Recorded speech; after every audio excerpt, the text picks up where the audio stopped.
అందరికీ నమస్కారం. ఈరోజు జూన్ 11, 2025 బుధవారం. నమస్కారం. మన యూట్యూబ్ ఛానల్కు సబ్స్క్రైబ్ చేసుకోవడం, అలాగే ఈ విశ్లేషణను లైక్ చేయడం మర్చిపోకండి. తప్పకుండా. మరి ఈరోజు ముఖ్య వార్తలతో మొదలు పెడదామా? మొదలు పెడదాం. ముందుగా జాతీయ వార్తలు చూద్దాం. యూపీఎస్సీ సివిల్స్ ప్రిలిమ్స్ 2025 ఫలితాలు వచ్చేశాయి కదా? అవును, విడుదలయ్యాయి. లక్షలాది మంది అభ్యర్థులు ఎదురుచూసిన ఫలితాలివి. అలాగే ఇంకో ముఖ్య విషయం, యూపీఐ లావాదేవీలపై ఛార్జీలంటూ వచ్చిన వార్త ఉంది కదా? అవును, 3000 దాటితే ఛార్జీలనన్నారు. ఆ వార్తలను కేంద్రం ఖండించింది. అది పూర్తిగా అవాస్తవమని చెప్పింది. సో డిజిటల్ చెల్లింపులు చేసేవారికి ఇది పెద్ద ఊరట. నిజమే, ఆ వార్త చాలా మందిని కొంచెం ఆందోళనకు గురిచేసింది. సరే, మరోవైపు మేఘాలయ హనీమూన్ హత్య కేసు, దాని అప్డేటేంటి? ఆ కేసులో నిందితురాలు సోనంకు 8 రోజుల పోలీస్ కస్టడీ విధించారు. తను నేరం అంగీకరించినట్లు కూడా సమాచారం ఉంది. ఇప్పుడు పోలీసులు సీన్ రీకన్స్ట్రక్షన్ చేసే అవకాశం ఉంది. ఇక కరోనా కేసులు మళ్లీ పెరుగుతున్నాయా? ప్రధానిని కలిసేవారికి ఆర్టీపీసీఆర్ తప్పనిసరి అంటున్నారు. అవును, ఆ నిబంధన పెట్టారు. ముందు జాగ్రత్త చర్యగా కనిపిస్తోంది. ఇంకో నియామకం జరిగింది. డిఆర్డీఓ మాజీ chairman doctor G Satish Reddy గారు. ఆయన్ని జాతీయ భద్రతా సలహా మండలి సభ్యుడిగా నియమించారు కదా? అవును, కరెక్ట్. ఆయన అనుభవం దేశ భద్రతకు ఉపయోగపడుతోంది. అలాగే పాకిస్తాన్ ప్రేరేపిత ఉగ్రవాదంపై విదేశాంగ మంత్రి జైశంకర్ గారు గట్టిగానే హెచ్చరికలు చేశారు. లాడెన్ పాకిస్తాన్లో ఆశ్రయం పొందటం గురించి కూడా మాట్లాడారనుకుంటా. అవును, ఆ విషయాన్ని ప్రస్తావించారు. ఇక ఆర్థికంగా చూస్తే ఒక మంచి వార్త. ఏంటది? మన దేశంలో తీవ్ర పేదరికం బాగా తగ్గిందట. ఎస్బీఐ రీసెర్చ్ ప్రకారం 2024లో 4.6% తగ్గిందని చెప్తున్నారు. అది నిజంగా మంచి విషయమే. రాజకీయంగా చూస్తే కాంగ్రెస్లో లక్ష్మణ్ సింగ్ను బహిష్కరించారు, రాహుల్పై వ్యాఖ్యలు చేసినందుకని అంటున్నారు. అవును, అది జరిగింది. సరే, ఇక అంతర్జాతీయ వార్తల వైపు వెళ్దామా? వెళ్దాం. భారత్ అమెరికా మధ్య వాణిజ్య ఒప్పందంపై ఏమైనా కదలిక ఉందా? ఉంది. ఈ నెలలోనే ఒక మధ్యంతర వాణిజ్య ఒప్పందం కుదిరే అవకాశం ఉందని గట్టిగా వినిపిస్తోంది. ఇది ఖచ్చితంగా ఇరు దేశాల వాణిజ్యానికి ప్లస్ అవుతుంది. మరోవైపు కెనడాలో ఎన్సీపీ నేత బాబా సిద్దికీ హత్య కేసులో ఆ కేసులో సూత్రధారిగా అనుమానిస్తున్న వ్యక్తిని అరెస్ట్ చేశారట. అయితే మన వ్యోమగామి శుభాంశు శుక్లా రోదసి యాత్ర ఉంది గదా, అది మళ్లీ వాయిదా పడిందా? అవును, మరోసారి వాయిదా పడింది. కారణాలు ఇంకా స్పష్టంగా తెలియలేదు. సరే, ఇక మన తెలుగు రాష్ట్రాల విషయానికొద్దాం.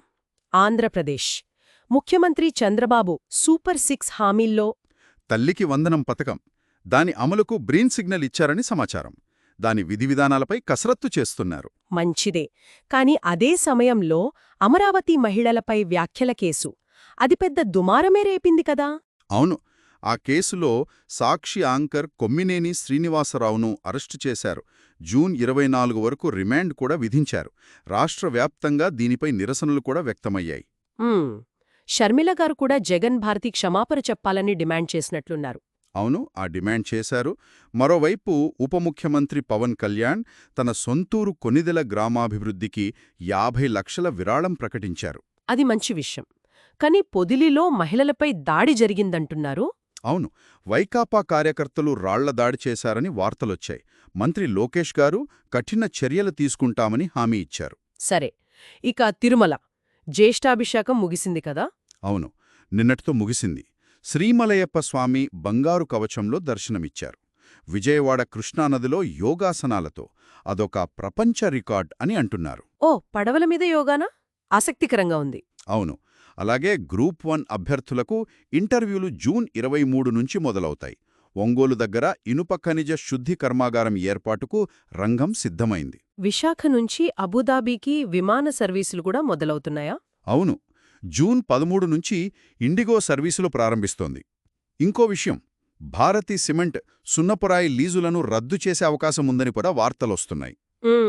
ఇవన్నీ ఏపీ వార్తలు. ఇక తెలంగాణ చూస్తే ఓబ్లాపురం మైనింగ్ కేసులో బెయిల్ వచ్చింది కదా? అవును, గాలి జనార్దన రెడ్డితో పాటు మరో 4గురికి తెలంగాణ హైకోర్టు బెయిల్ మంజూరు చేసింది.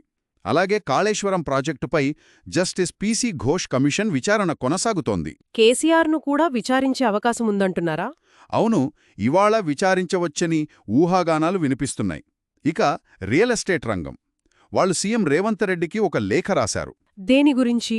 రంగం మళ్లీ పుంజుకోవడానికి కొన్ని విధానపరమైన నిర్ణయాలు తీసుకోవాలని కోరుతూ తెలంగాణ డెవలపర్స్ అసోసియేషన్ ఆ లేఖ రాసింది. అర్థమైంది. సరే, ఇక ఆర్థిక రంగం వైపు వెళితే స్టాక్ మార్కెట్లు ఎలా ఉన్నాయి? నిన్న మార్కెట్లు స్వల్ప లాభాలతో ముగిశాయి. సెన్సెక్స్ సుమారు 123 పాయింట్లు, నిఫ్టీ ఏమో 37 పాయింట్ల లాభంతో క్లోజ్ అయ్యాయి. ఎన్ఎస్డిఎల్ ఐపీఓ గురించి ఏమైనా అప్డేట్ ఉందా? ఉంది. నేషనల్ సెక్యూరిటీస్ డిపాజిటరీ లిమిటెడ్ అంటే ఎన్ఎస్డిఎల్ దాదాపు 3,000 కోట్ల రూపాయల ఐపీఓతో జులైలో మార్కెట్లోకి వచ్చే అవకాశముంది. ఓకే. ఎల్ఐసికి కొత్త ఎన్డీసీఈఓ ఎవరు? ఇంకా ఖరారు కాలేదు కానీ ఎఫ్ఎస్ఐబి అంటే financial services institutions bureau R Doraiswamy పేరును సిఫార్సు చేసింది. రైల్వే ప్రయాణికులకు ఒక ముఖ్యమైన మార్పు కూడా ఉంది కదా? అవును. తత్కాల్ టికెట్ బుకింగ్కి సంబంధించి ఇకపై ఆధార్ వెరిఫైడ్ యూజర్ ఐడి ఉంటేనే తత్కాల్ టికెట్లు బుక్ చేసుకోవచ్చు. ఇది అక్రమ బుకింగ్లను అరికట్టడానికే అని రైల్వే శాఖ చెప్తోంది. ఇది చాలా మందికి ఉపయోగపడే సమాచారం.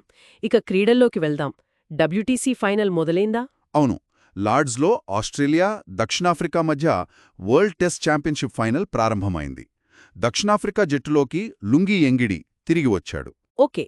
కానీ నికోలస్ పూరన్ రిటైర్మెంట్ ప్రకటించడం కొంచెం ఆశ్చర్యంగా అనిపించింది. నిజమే. వెస్టిండీస్ ఆటగాడు కేవలం 29 ఏళ్లకే అంతర్జాతీయ క్రికెట్కు వీడుకోలు పలికాడు. రిషబ్ పంత్ కూడా అతనికి అభినందనలు తెలిపాడు. ఐపీఎల్ సంగతులు ఇంకా కొనసాగుతున్నాయా? ఆర్సీబీ వేడుకల్లో తొక్కిసలాట జరిగిందట. అవును, అది దురదృష్టకరమని ద్రవిడన్నారు. అలాగే ఆర్సీబీ యాజమాన్యం ఫ్రాంచైజీని అమ్మేస్తోందనే వార్తలు వచ్చాయి కానీ డీకే శివకుమార్ ఖండించారు కదా? అవును. కర్ణాటక ఉప ముఖ్యమంత్రి డీకే శివకుమార్ ఆ వార్తలను ఖండించారు. షూటింగ్ ప్రపంచకప్లో మన ఇలవేనిల్ వలరివాన్కు కాంస్యం లభించింది. గ్రేట్. రుతురాజ్ గైక్వాడ్ కూడా ఇంగ్లీష్ కౌంటీ ఆడుతున్నాడు కదా? అవును, యార్క్షైర్ తరపున ఆడనున్నాడు. సరే, ఇవి ఈరోజు మన దగ్గరున్న కొన్ని ముఖ్యాంశాలు. చాలా వార్తలున్నాయి ఈరోజు. ముఖ్యంగా ఈ మీడియా వ్యాఖ్యల వివాదం చూస్తే భావ ప్రకటనా స్వేచ్ఛ, సామాజిక బాధ్యత, వీటి మధ్య గీత ఎక్కడ గీయాలనేది ఎప్పుడూ చర్చనీయాంశమే కదా? నిజమే. అది చాలా సున్నితమైన విషయం. ఎప్పుడూ ఆలోచించాల్సిన విషయమే. సరే, ఈ రోజుకు ఇంతే. మళ్ళీ కలుద్దాం.